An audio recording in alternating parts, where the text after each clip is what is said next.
From our studio in Madison, New Jersey, this is Real Good News.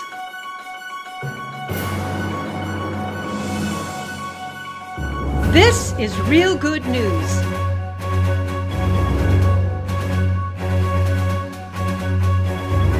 With Lisa Allen, Tommy Nonnenmaker, Diane Kirsch, and Allen Swanson.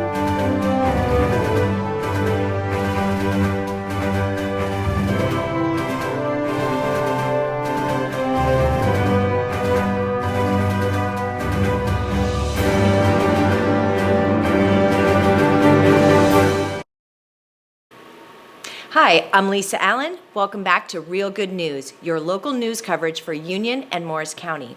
These are our news stories for the week of November 25th. Residents returning home from a day in the city or weekend getaways were met with a startling sight, a large brush fire along Route 78 East in Union. The fire, which ignited around 5:30 p.m., quickly spread, burning nearly 2 acres of land before firefighters were able to bring it under control. Fire departments from Springfield, Summit, Milburn, and Linden joined forces to battle the blaze, which sent plumes of smoke into the air and caused alarm among those traveling nearby. Thankfully, there were no reported injuries. This brush fire is part of a growing trend linked to the region's prolonged drought conditions. Recent dry weather has left vegetation highly flammable, making the area vulnerable to such incidents. Fortunately, rain earlier this week provided some relief, but experts warn that more rainfall is desperately needed to ease the dry conditions and replenish reservoirs. The County College of Morris and Table of Hope hosted their annual Thanksgiving food distribution event on Friday, November 22nd, ensuring local families in need could celebrate the holiday with a full Thanksgiving meal. Using a drive-through format, families received turkeys along with all the trimmings, including fresh produce and canned goods, helping to make this season brighter for those facing economic hardships. Sheriff Jim Gannon and members of the Morris County Sheriff's Department were on hand, lending their support and personally distributing holiday meals to attendees. This marks the 5th year that CCM has partnered with Table of Hope for this vital initiative. The collaboration exemplifies the spirit of community and resilience, particularly during a season when financial struggles weigh heavily on many families in Morris County. This event reflects who we are as a community college, said Dr. Anthony Iacono, who is the president of CCM. We are proud to work alongside organizations like Table of Hope to support our neighbors and our friends. We extend our gratitude to Table of Hope, the local and state organizations, and the dedicated volunteers who make this effort a success each year. The Thanksgiving food distribution is made possible by generous support of local and state officials, community sponsors, and a large team of volunteers. Together, they bring hope and warmth to hundreds of families, ensuring everyone can enjoy the spirit of Thanksgiving. For those interested in supporting or volunteering for future initiatives, visit the CCM or Table of Hope website for more information. Looking for events to get you into the holiday spirit? Then look no further than the Madison Arts and Culture Alliance. Madison is kicking off its 19th annual arts festival that includes arts, crafts, and music. The festival will be hosting 19 events at 5 venues between November 29th through December 1st. Known as one of Madison's best events, festival goers can experience 3 days of music, theater, film, and art. Whether you want to browse through magnificent art at the Madison Art Gallery, listen to Baroque, jazz quartets, or classical music, or simply watch great films like Midas Man, there is something for everyone to enjoy. For more information or to get a ticket, go to www.madisonartsnj.org/MCAC. In Madison, New Jersey, a remarkable piece of history was uncovered during the filming of Rose City Echoes, an upcoming documentary from Mortenfeld Productions, the same team that brings you Real Good News. While exploring the history of the Madison Masonic Lodge, our production team discovered signatures on roof beams left by the original builders in 1825. These signatures provide a direct link to the craftsmen who constructed the federal-style building originally erected as the second home of the Presbyterian Church of Madison. Even more fascinating, the builders reused materials from the church's first meeting house constructed in 1749. This earlier structure once stood across the street in which now is Hillside Cemetery, a burial ground dating back to the Revolutionary era. The incorporation of these materials ties the lodge to Madison's earliest days when English-speaking settlers began forming a community in the area, initially known as Bottle Hill. The Masonic Lodge itself served the Madison Lodge number 93 of the Freemasons for over 90 years. Prior to that, the building was the center of spiritual life for the Presbyterian congregation, which later moved to its current sanctuary on Green Avenue in 1954. The Madison Borough recently purchased the building, recognizing its historical significance and saving it from a potential sale and redevelopment. The borough, alongside the Madison Historical Society, has played a key role in preserving the site and supporting the documentary project. In the first episode of Rose City Echoes, viewers will learn the name of the individual who signed the beam, along with other captivating details about the building's origin and its ties to Madison's history. From its early days as a meeting house for Bottle Hill's first churchgoers to its transformation into a Masonic temple, the story of the building mirrors the evolution of the town itself. You won't want to miss these fascinating discoveries and more. Follow Mortenfeld Productions on YouTube for the release of Rose City Echoes and stay connected with the rich history of our community. Union County's sensory-friendly theater brings accessible performances to Rahway. The Union County Performing Arts Center, also known as UC-PAC, in Rahway, New Jersey, is making the arts more inclusive through its sensory-friendly theater series designed specifically for children and adults with autism and other sensory sensitivities. This unique program offers adapted performances of music, theater, and dance, ensuring a comfortable and supportive environment for all their attendees. Sensory-friendly theater events feature carefully curated settings, including reduced sound levels, consistent lighting, and a relaxed atmosphere where children are free to vocalize and move around under parental supervision. Fidget and sensory toys are also available, and a private area is provided for breaks if needed. Professional autism specialists are on site to assist families during performances. Upcoming performances include a sensory-friendly presentation of the New Jersey Ballet's Nutcracker on Sunday, December 1st. And events take place at the UC-PAC main stage in Rahway. For more information and tickets, visit ucpac.org. And Union County's Model Railroad Club hosts Holiday Train Show and Open House.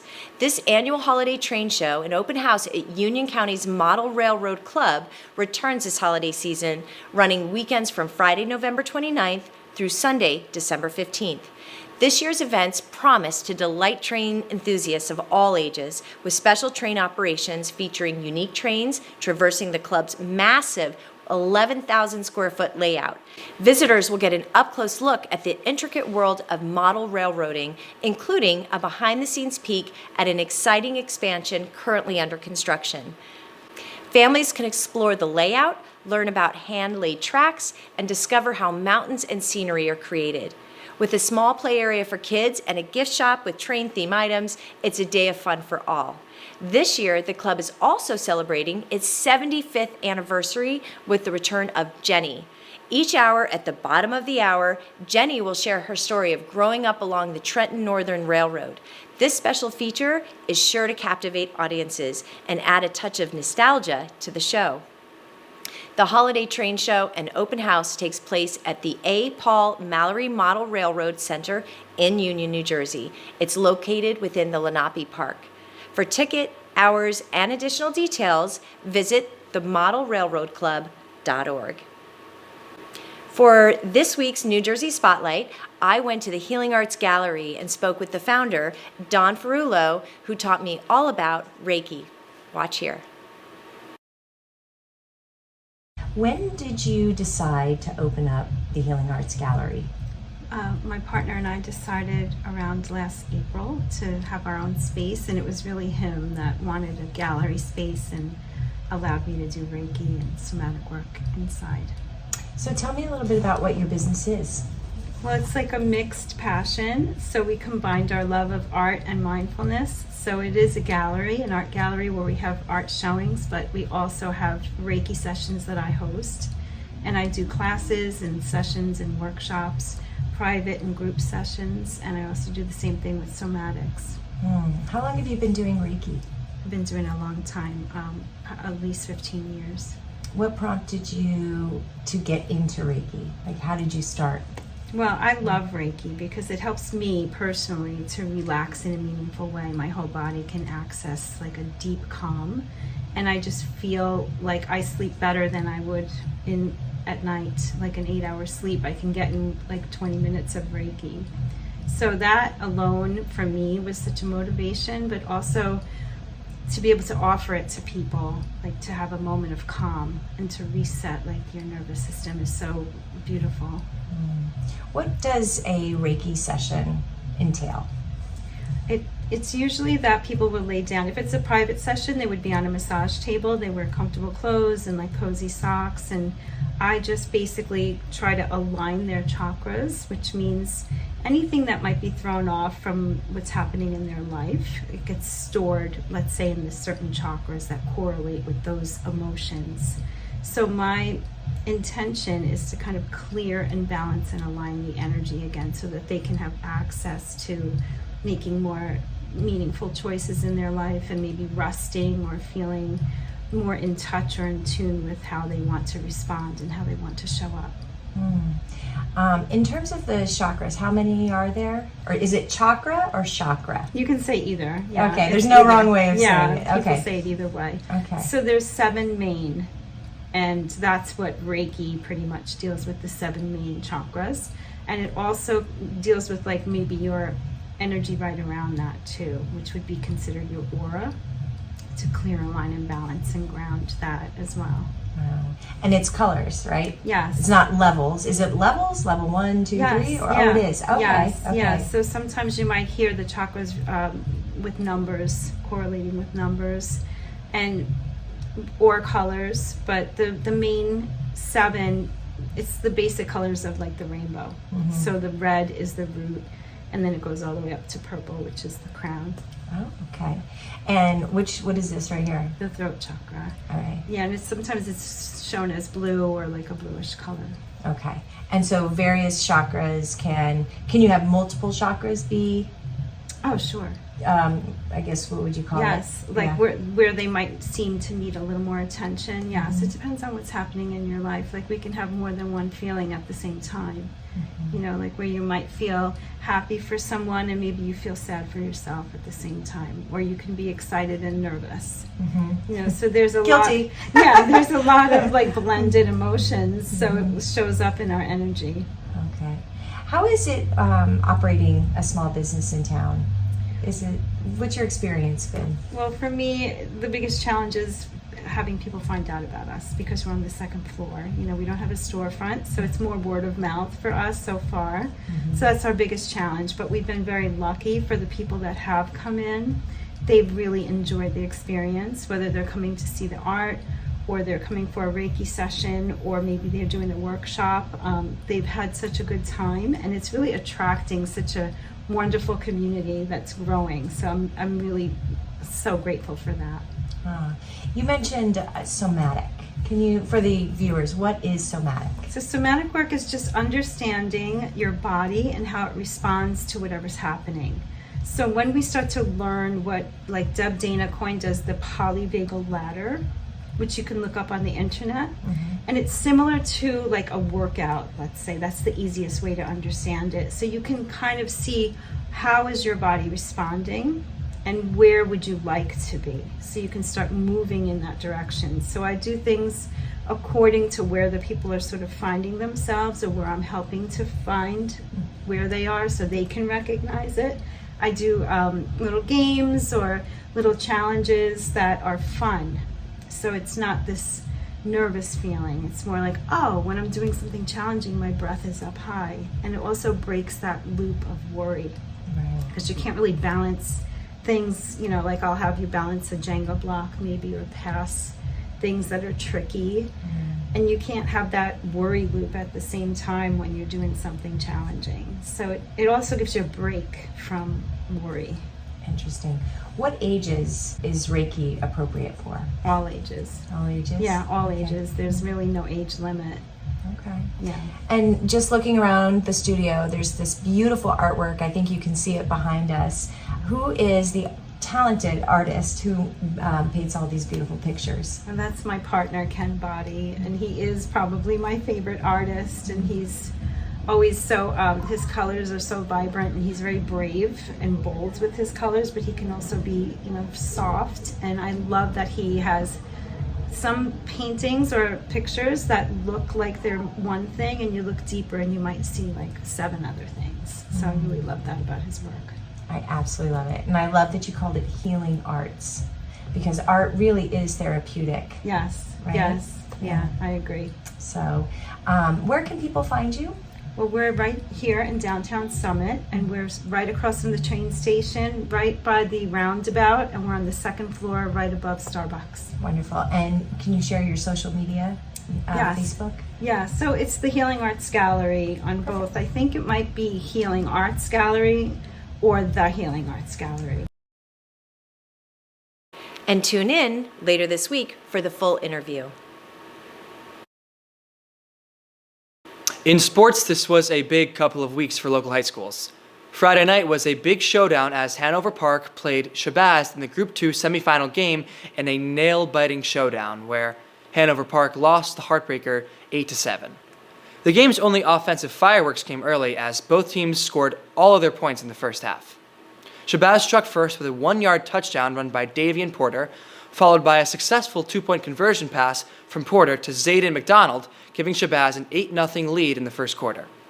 Hanover Park responded in the second quarter with a 2-yard touchdown pass from quarterback Joey Borello to wide receiver Joey Tantawi, and that narrowed the gap to 8-7. Despite a promising drive, Hanover Park missed a crucial field goal attempt later in the quarter, leaving them just short of the lead. What an amazing season this has been for the Hanover Park team. Congratulations goes out to all. According to Tap Into, the Madison field hockey team, who finished with a stellar 22-2 season, had a number of players that were honored within the Northwest Jersey Athletic Conference Liberty Division. The Dodgers were crowned division champs and also earned the Sportsmanship Award. First season honors went to Lindsay Catchpole, Celia Stewart, Anna Stewart, and Emma Worth. Second team honors went to Bella Blunda and Caitlin Nallen. Honorable mentions include Sarah Kate Preston. Many high schools had their fall dramas this past weekend, like Chatham High School performing Peter and the Starcatcher, Parsippany Hills performing The Crucible, and Parsippany High, who performed Little Women. Break a leg and congratulations to all our young stars. After years of heartbreak, the Madison Dodger girls soccer team captured their first sectional title since 2011 with a dramatic 3-2 overtime win against Bernards in the NJSIAA North 2 Group 2 final. The victory, reported by the Morris County Daily Record, featured a game-winning overtime goal by senior Alana Flynn off a free kick.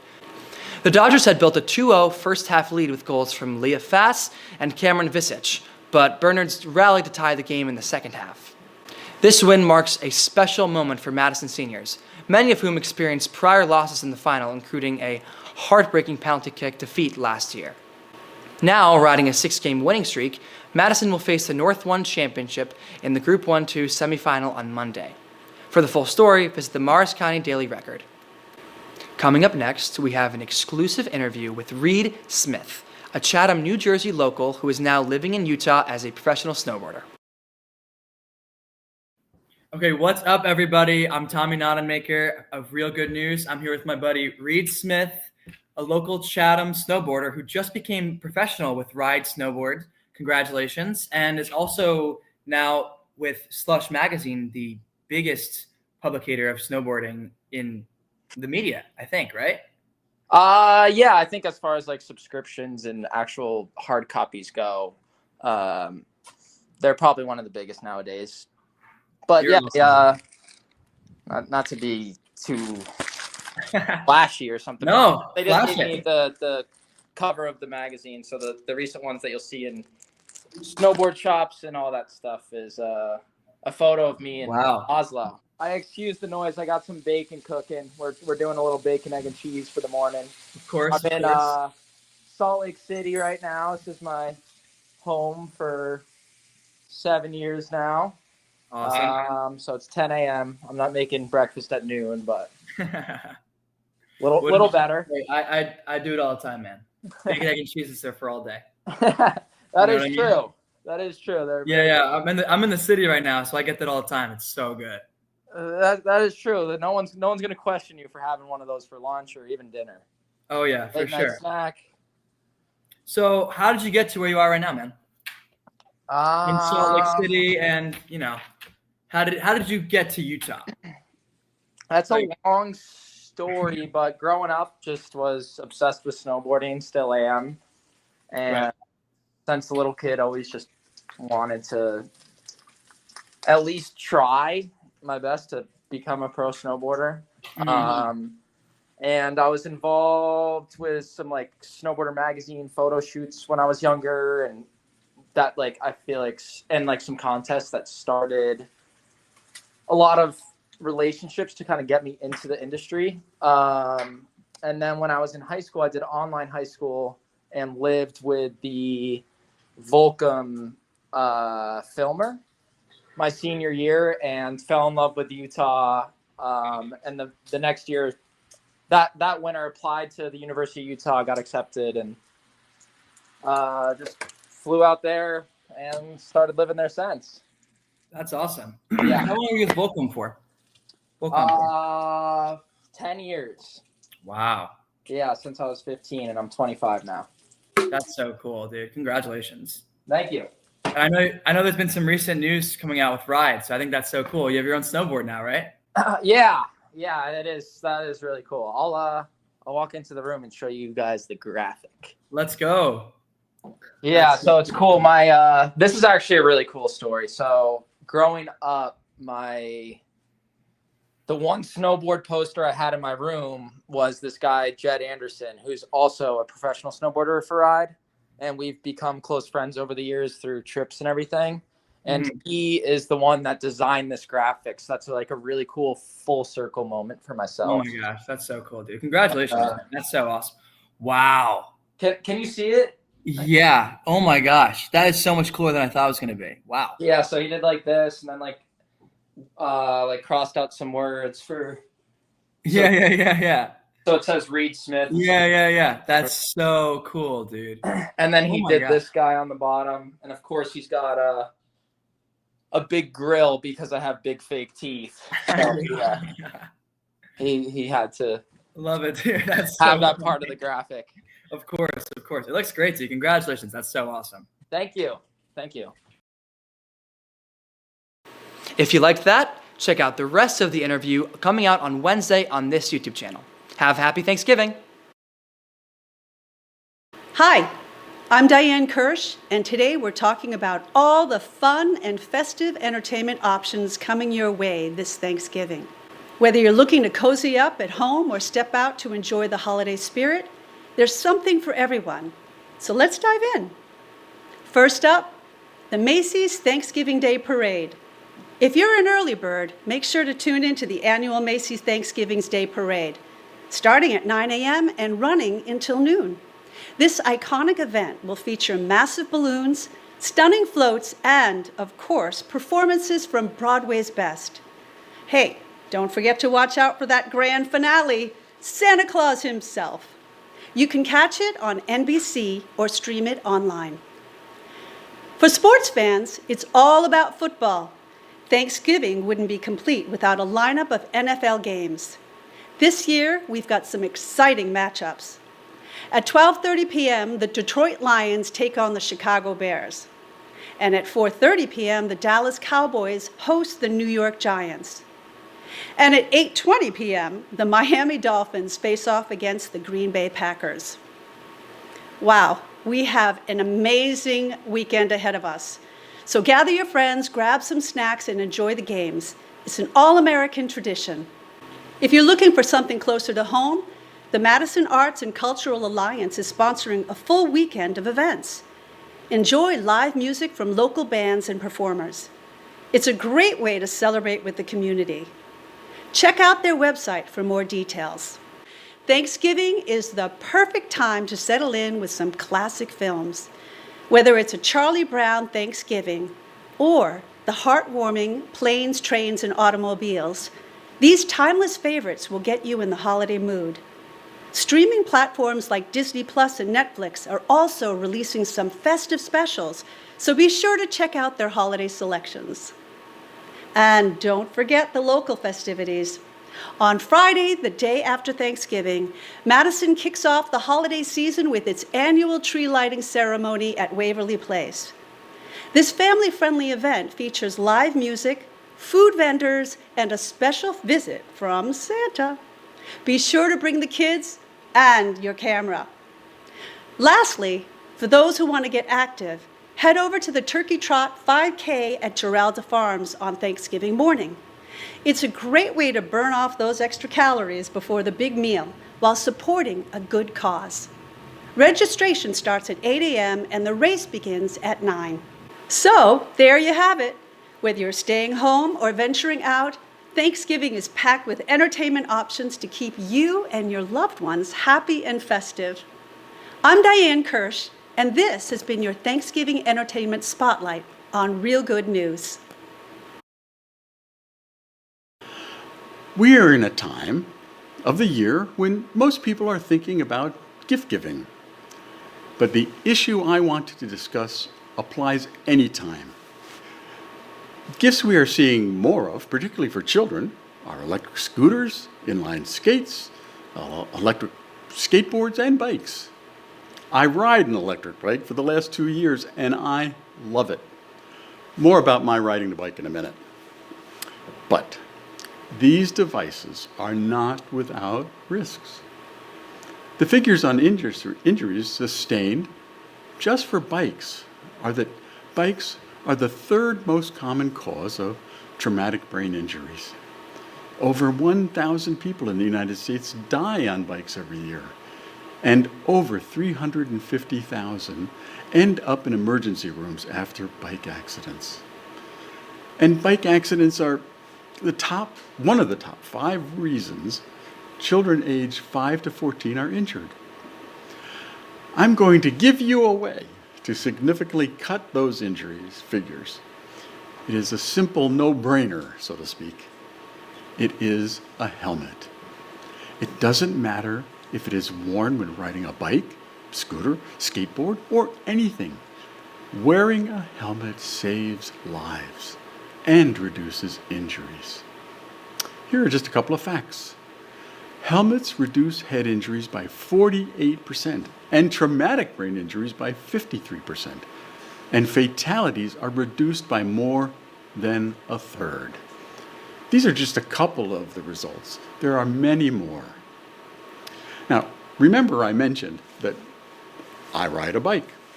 One of the things I see almost every time I ride are children and adults on many of the devices I mentioned who are not wearing helmets. The Journal of the American Medical Association reported that less than 50% of people in emergency rooms for head injuries after accidents on electric bikes were not wearing helmets. In my career as a speech-language pathologist and director of rehabilitation, I saw several children and adults who required rehabilitation from traumatic brain injuries caused by bicycle accidents. In many cases, the injuries, while not fatal, resulted in more than the injury to the individual. The families were usually devastated and traumatized for life. I will have more to say about safety on these devices in the future, but my message today, from the facts and my personal experience, is when you buy one of the mobility devices mentioned, also buy a helmet and make sure the person uses it. Believe me, when I tell you, you want to prevent anyone, especially loved ones, from sustaining injuries that can be prevented. And finally, use your head. Wear a helmet. This is Allen Swanson. Thank you. And that's it for this week of Real Good News. From our family to yours, we wish you a very safe and happy Thanksgiving week. And we will see you back here on December 1st. For Real Good News, I'm Lisa Allen. The views and opinions expressed in this program are those of the presenters and contributors. While we support a diversity of perspectives, they may not reflect the views of the entire team. We encourage open dialogue and welcome differing viewpoints. Real Good News is produced by Mortonveld Productions. For Real Good News, I'm Diane Kirsch.